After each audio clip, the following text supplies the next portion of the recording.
नमस्कार दोस्तों, आज हम आपके लिए कहानी लेकर के आए हैं गरीब और अमीर बहू की राखी। पल्लवी देखना, बाजार में कितनी सुंदर सुंदर राखियां बिक रही हैं। ये राखी राजेश भैया की कलाई पर सुंदर लगेगी ना। अर्पिता, तेरी पसंद ना एकदम बकवास है। ये गरीब ठेले वाले हर बार ये सस्ती चमकीली और भड़कीली राखियां ही बेचते हैं। यू नो वॉट, कल मेरी मम्मी ने मामा जी के लिए GIP मॉल से राखियां खरीदी थी। वहाँ पर राखी के एकदम यूनिक और फैंसी कलर्स थे। चलना तो भी वहीं से राखी खरीद लेना। नहीं पल्लवी, मेरे पास इतने पैसे नहीं है कि मैं मॉल से महंगी राखियां खरीद सकूं। मेरे लिए बाजार की राखी ही ठीक। अच्छा चल, ये सब छोड़, चलकर चुस्की खाते हैं। अर्पिता मुस्कुराते हुए पल्लवी का हाथ पकड़कर उसे ठेले वाले के पास ले आती है। ये ले पल्लवी, ठंडी ठंडी चुस्की खा। तभी पल्लवी चिढ़कर चुस्की जमीन पर फेंक देती है। ये क्या पल्लवी, तुमने चुस्की जमीन पर क्यों गिरा दी? क्योंकि ये मेरे खाने लायक नहीं थी। अर्पिता, मैंने तुझे कितनी बार कहा है कि इन गरीब ठेले वालों से कुछ भी खरीद कर मत खाया कर। पता नहीं किस गंदे पानी से चुस्की बनाई होगी। कभी कभी तो मुझे ऐसा लगता है कि मैंने तुझको गरीब को अपनी सहेली बनाकर गलती कर दी हो। जहाँ सस्ती चीज देखोगी नहीं कि खाने के लिए चली आती हो। और पता है, तेरी इन हरकतों के कारण मेरी इंसल्ट होती है। मेरे डैडी बिजनेसमैन है, उनके पास मेरे लिए बहुत पैसा है, इतना कि अपने साथ साथ मैं तेरे खाने पीने का खर्चा भी उठा सकती हूँ। अमीर घर से होने के कारण पल्लवी बहुत ही घमंडी थी, जो कि अर्पिता की हमेशा बेइज्जती करती थी। इतनी बेइज्जती के बाद अर्पिता डबडबाई आंखों से पल्लवी को देखते हुए कहती है, पल्लवी, मैं जानती हूँ कि तुम बहुत ही अमीर घर की बेटी हो और मैं गरीब हूँ, मगर मैं तुम्हें दिल से अपनी सहेली मानती हूँ, इसलिए मैं तुम्हें अलग नहीं समझती थी। मगर अगर मुझ गरीब को अपनी सहेली बनाने और मेरे साथ चलने से तुम्हारी इंसल्ट होती हो तो इस दोस्ती का खत्म हो जाना ही अच्छा है। आज के बाद तुम्हें इस गरीब का चेहरा नहीं देखना पड़ेगा। चलती हूँ। ऐसा कहकर अर्पिता आंसू पूछते हुए वहाँ से चली जाती है और पल्लवी अपनी महंगी सी गाड़ी में बैठकर बड़बड़ाती हुई घर जाने लगती है। Just go to help. अच्छा हुआ जो इस गरीब ने मुझसे खुद ही दोस्ती तोड़ दी। इस जैसे भिखारी को सहेली बनाना मेरी जिंदगी की सबसे बड़ी गलती थी। वैसे भी क्या नहीं है मेरे पास सब कुछ है।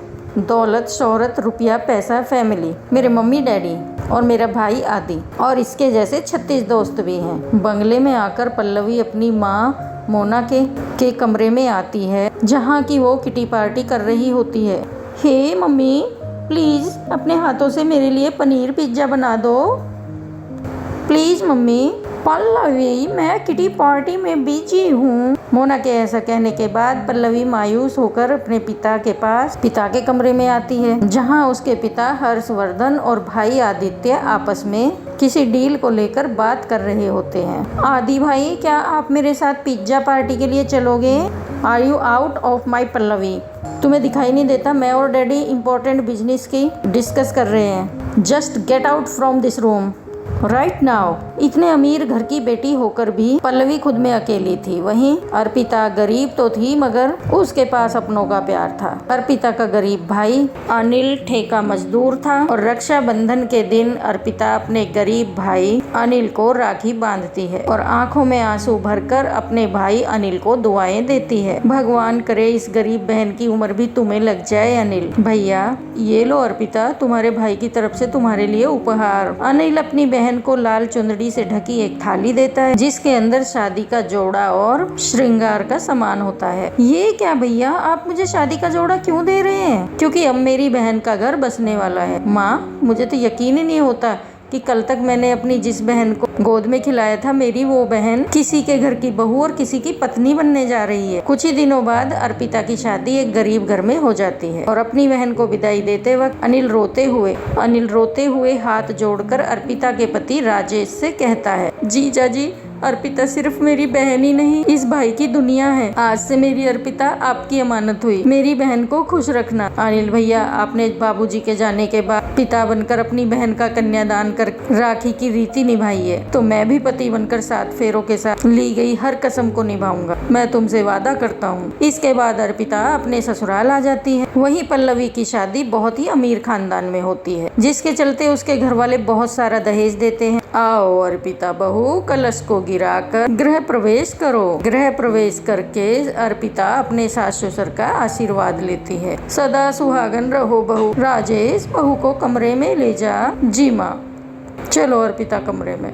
अर्पिता, मेरे बारे में तो तुम जानती ही हो। पिताजी के अचानक से पैर छिन जाने के कारण मैंने अपनी पढ़ाई बीच में छोड़ दी और मैं बहुत ही छोटी सी उम्र में काम करने लगा। तब से लेके अब तक रोजी रोटी कमाने के लिए रिक्शा चलाता हूँ। अजी सच कहूँ तो मुझे आप पर गर्व है, जो कि मैं आपकी पत्नी हूँ। आप मेहनत करके परिवार चला रहे हैं। वक्त गुजरता है जहाँ गरीब होकर भी अर्पिता अपने ससुराल के घर आंगन में घुल मिल गई। वहीं अमीर घर की बहू बनकर भी पल्लवी खुश नहीं थी। गुजरते समय के साथ अब रक्षाबंधन का त्योहार आ जाता है। पल्लवी अपनी सास कामिनी से कहती, मम्मी जी मुझे कुछ पैसे चाहिए। पैसे चाहिए? मगर किस लिए बहू? मम्मी जी कल राखी है और मुझे मेरे भाई के लिए गिफ्ट लेना है। पैसे चाहिए? मगर किस लिए बहू? मम्मी जी कल राखी है और मुझे मेरे भाई के लिए गिफ्ट लेना है। बहू मगर कल राखी है, मगर अभी तक तो तुम्हारे भाई के तुम्हें लेकर मायके से तुम्हें लेकर जाने के लिए तुम्हारा भाई तो आया ही नहीं, और तो और कोई फोन भी नहीं आया। कैसे घर वाले हैं तुम्हारे? अपनी सास के ताने भरी बातें सुनकर पल्लवी अपने आंसू रोक नहीं पाती और फिर अपने घर पर फोन करती है, मगर उसका फोन कोई नहीं उठाता, जिसके बाद वो खुद को झूठी तसल्ली देती है। वहीं अर्पिता राखी खरीदने बाजार तो जाती है, मगर खाली हाथ घर लौटती है। अरे अर्पिता बहू, तुम तो राखी खरीदने बाजार गई थी, फिर खाली हाथ क्यों चली आई? वो बाबूजी बाजार नहीं लगा था। अब मैं माँ जी और बाबूजी को कैसे बताऊं कि राखियाँ और मिठाइयाँ कितनी महंगी बिक रही थी और मेरे पास तो पैसे भी नहीं है।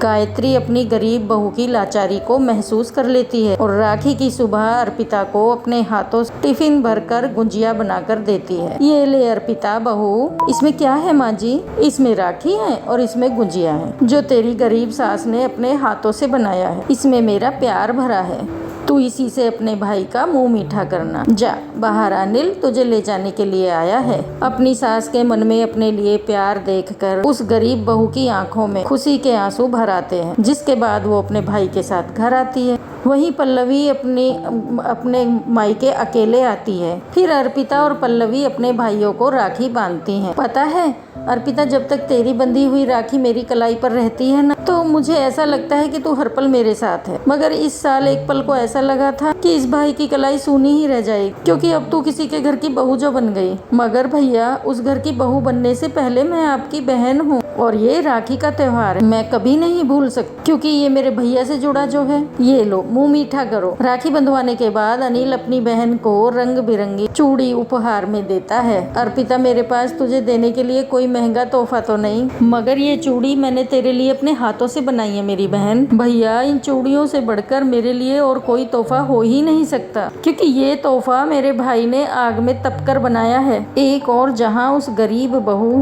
के भाई के लिए उसकी बहन का रिश्ता अटूट था, वहीं आदित्य के लिए राखी के मायने अलग थे। पल्लवी अपने भाई को राखी बांधने वाली होती है, तभी उसको फोन आता है।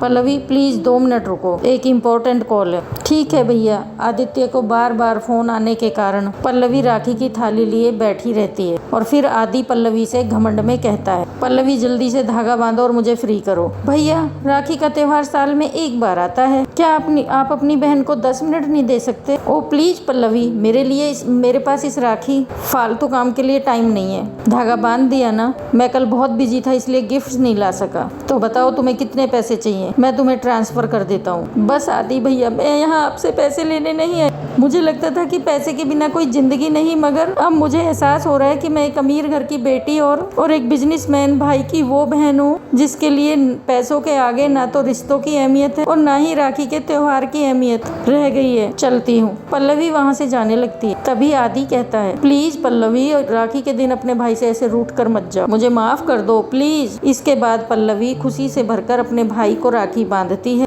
और दोनों बहुएं अपनी ज़िंदगी में खुशी खुशी रहती हैं। तो दोस्तों, कहानी कैसी लगी है कमेंट करके ज़रूर बताना और चैनल पर नए हैं तो चैनल को सब्सक्राइब कर लेना। राधे राधे, जय श्री कृष्ण।